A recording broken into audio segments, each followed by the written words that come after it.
adicional de periculosidade. É um outro complemento salarial que integra a remuneração dos empregados que trabalham expostos a uma condição de risco, a uma condição de perigo. Veja, o adicional de insalubridade, que é aquele decorrente da exposição a agentes nocivos para a saúde ou integridade física do trabalhador, ele pressupõe que é a frequência, a quantidade de exposição, a duração da exposição que pode ou que irá causar aquela nocividade que se pretende evitar. Por exemplo, não é porque eu vou um dia num lugar barulhento que eu vou ter perda auditiva, mas se eu trabalhar todos os dias, 8 horas por dia, durante 20 anos numa empresa barulhenta, eu vou ter perda auditiva. O adicional de insalubridade, então, ele é uma espécie de monetização da saúde do trabalhador que vai se perdendo pouco a pouco. Todo dia o cara vai ficando um pouquinho mais doente por estar exposto àquele agente. Todo dia ele vai ficando um pouquinho mais vulnerável por estar exposto àquele agente. É diferente da situação de perigo. Na situação de perigo, não existe um agente que pouco a pouco causa mal para o empregado. Existe um agente que, se um dia causa mal ao empregado, já era, o mal é enorme. Veja, eu falei para vocês o exemplo agora do adicional de insalubridade pelo ruído. Eu preciso ter uma exposição, então, permanente para poder ter aquele agente caracterizado. O ruído só vai fazer mal para a pessoa se ele tiver, se houver uma acumulação dessa exposição. Agora, se eu falo para você de alguém que trabalha dentro de uma fábrica de fogos de artifício, o que tem lá nos fogos de artifício não faz mal para aquela pessoa, desde que não exploda. Se explodir uma vez só, já era. Isso é que caracteriza o adicional de periculosidade, a situação de perigo. Não necessariamente aquele agente, aquela circunstância prejudicial para a saúde da pessoa todos os dias, mas representa um risco potencial de um dano muito grande todos os dias. Se não acontecer nada, a pessoa volta para a casa dela sã e salva. Se acontecer, acontece uma vez só. O adicional de periculosidade, então, ele é pago em situações específicas em que a lei ou então o ato do Ministério do Trabalho determinam que aquela condição expõe os empregados a um perigo iminente e grave. Só é causa de adicional de periculosidade aquilo que está previsto na norma como agente do fato gerador da periculosidade. Não é condição de perigo nenhuma outra, por mais penosa e perigosa que seja, que não esteja, melhor, que não tenha previsão normativa. Então, agora eu vou te falar quais são as causas que dão direito ao adicional de periculosidade, quais são as circunstâncias que ensejam o pagamento do adicional de periculosidade. Primeira, gente que trabalha com inflamáveis. Gente que trabalha com explosivos, gente que trabalha com eletricidade, inflamáveis, explosivos, eletricidade, energia elétrica, gente que trabalha exposto ao risco de violência, agentes de segurança patrimonial ou pessoal. Os agentes de segurança patrimonial ou pessoal que trabalham com risco de violência. Bombeiro civil,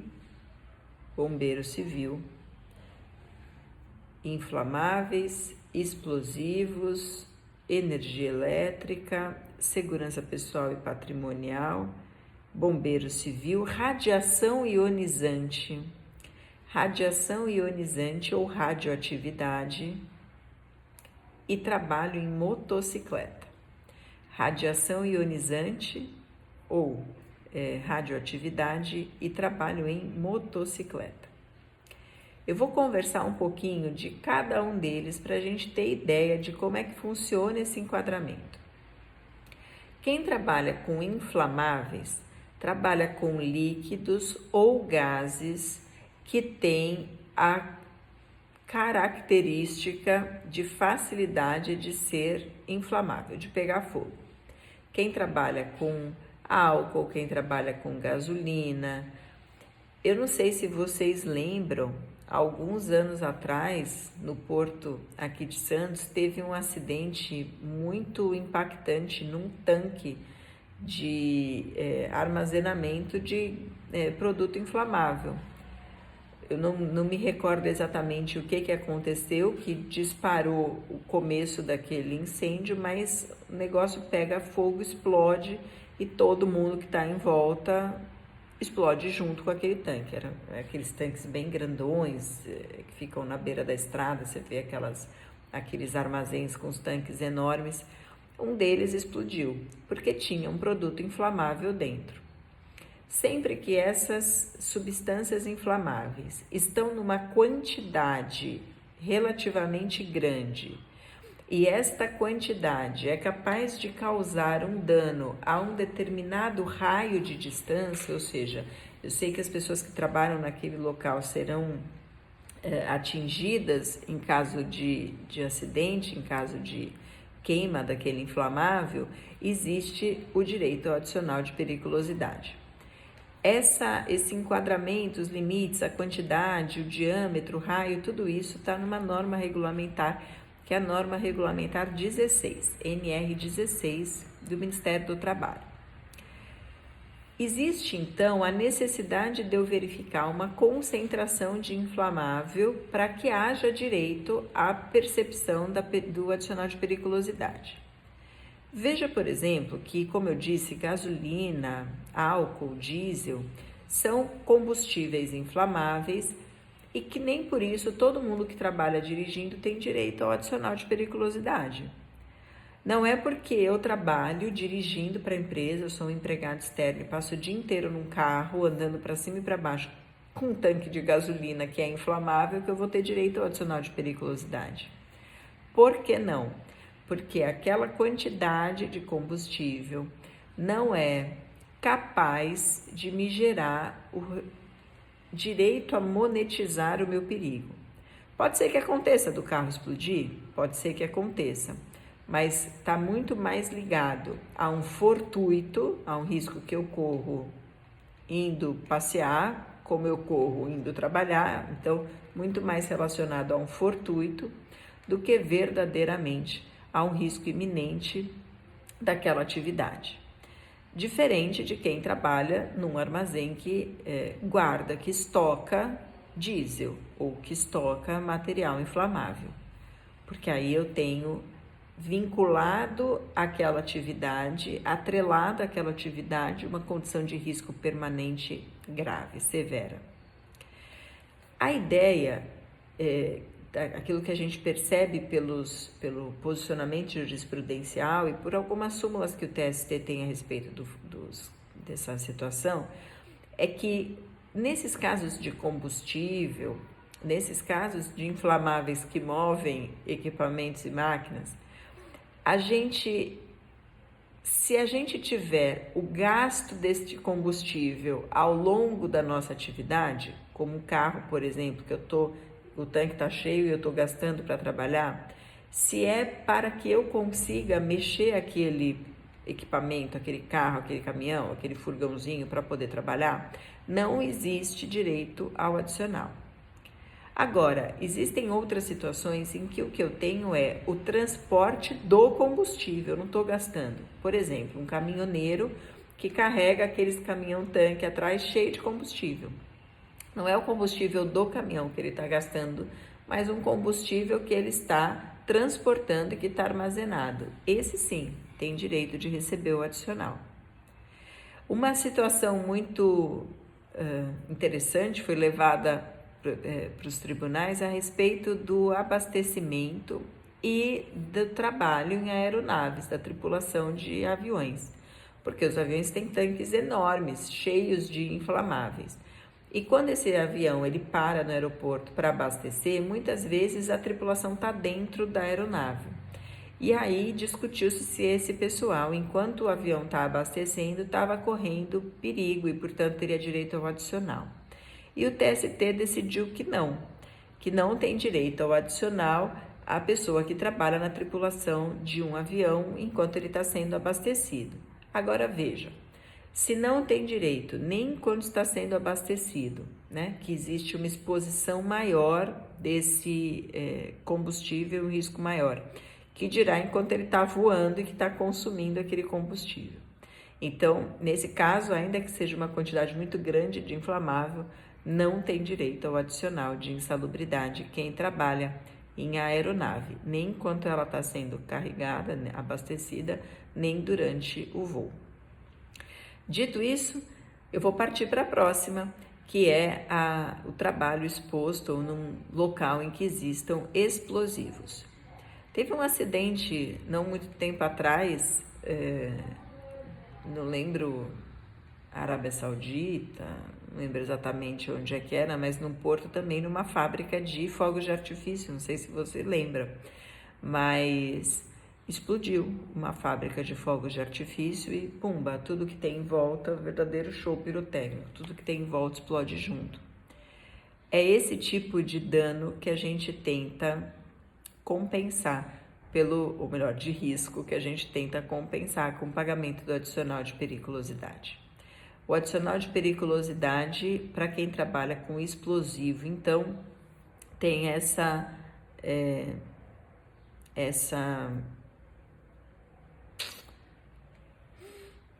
traz essa tentativa de compensar o empregado pelo risco permanente que ele corre quando ele está trabalhando num local que a qualquer momento pode explodir.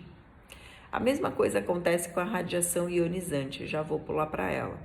Radiação ionizante e a radioatividade, elas são condições comprovadamente prejudiciais para as pessoas.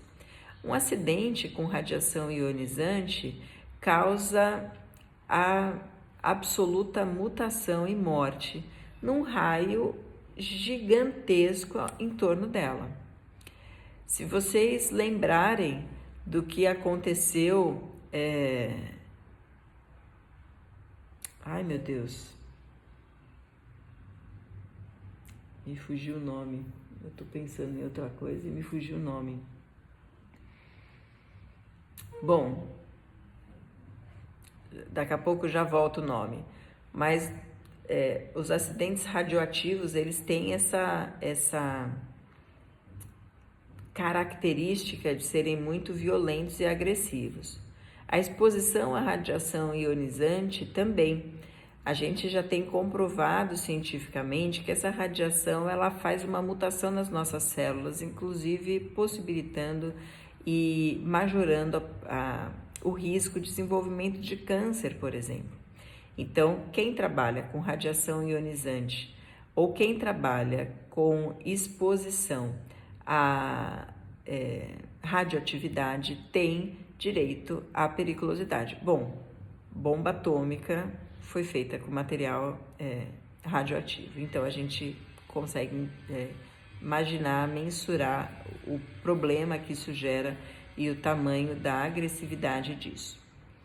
Mas eu deixei para o final alguns mais importantes, especialmente o que fala do adicional de periculosidade devido a quem faz segurança patrimonial ou segurança pessoal. Gente, Chernobyl, acabei de lembrar o acidente nuclear radioativo Chernobyl. Então, dá uma googada, coloca lá Chernobyl que a gente consegue entender qual é o risco que a radiação ionizante causa na vida das pessoas. Pois bem, e aí eu estava falando da segurança pessoal ou patrimonial. A segurança pessoal ou patrimonial, ela enseja o pagamento de adicional de periculosidade quando ela é feita por vigilante, por alguém que é contratado especificamente para se colocar naquela condição de perigo e proteger uma determinada pessoa, um determinado patrimônio. Segurança de caixa forte, segurança de eventos, segurança de condomínio, enfim. Os vigilantes, que são diferentes dos vigias, vigia é um rapaz que fica olhando para ver se está tudo bem. Vigilante é aquele segurança armado mesmo, que se coloca como barreira para uma eventual tentativa violenta contra uma pessoa ou um patrimônio. Esses têm direito ao adicional de periculosidade. Então, os vigilantes têm direito ao adicional de periculosidade. Não é eu contratar uma pessoa e falar, você vai ficar aqui na porta e não vai deixar ninguém entrar na loja e roubar nada. Isso por si não gera para mim o direito de receber adicional de periculosidade, exceto se eu for uma vigilante. Estou fardada, sou segurança, estou armada, estou efetivamente pronta para combater um tipo de violência. Tenho a função de me colocar à frente caso aconteça alguma ameaça de violência. Além disso, os motociclistas, aqueles que trabalham com moto. Também não é todo mundo que trabalha com moto que tem direito ao recebimento do adicional de periculosidade. Só vai receber adicional de periculosidade aqueles que usam a moto para trabalhar de forma indissociada do seu trabalho. Se eu vou e volto para o meu trabalho de moto, mas o meu trabalho não demanda o uso dela, não recebo. Se eu uso um transporte se eu posso usar um transporte que não seja moto, se a empresa que me contrata não exige carteira de habilitação em moto, se dirigir moto não faz parte da minha atividade, então eu não recebo adicional de periculosidade. Quem recebe é o motoboy, é o cara que precisa ter moto e que fica o dia inteiro trabalhando com moto, porque isso faz parte da sua atividade. Bom, em qualquer dos casos, inflamáveis, explosivos, radiação, bombeiro civil, segurança pessoal e patrimonial, quem mais que ficou faltando? E os motociclistas, em qualquer um desses casos, existe direito de receber adicional de periculosidade, que é pago no valor de 30%. 30% sobre o salário base do empregado. Salário base do empregado. Adicional de insalubridade. 10, 20 ou 40% do salário mínimo. Periculosidade, 30% do salário base do empregado. Quando eu falo salário base do empregado, eu estou te dizendo que é 30% em cima do valor salarial fixo, daquele salário contratual, e não da remuneração do empregado. Ou seja, os outros adicionais que esse empregado recebe não integram a base de cálculo do adicional de periculosidade. Se eu receber hora extra, por exemplo, isso não vai mudar o meu adicional de periculosidade, porque o meu salário continua sendo o mesmo e a hora extra é um complemento que não integra a minha base de cálculo aqui. Bom, passadinha rápida sobre o adicional de periculosidade, os principais agentes lá na NR16, alguma coisinha na NR19 também, e quase tudo que você precisa saber sobre adicional de periculosidade aqui. Se tiver qualquer dúvida, já sabe onde me encontrar. Até a próxima.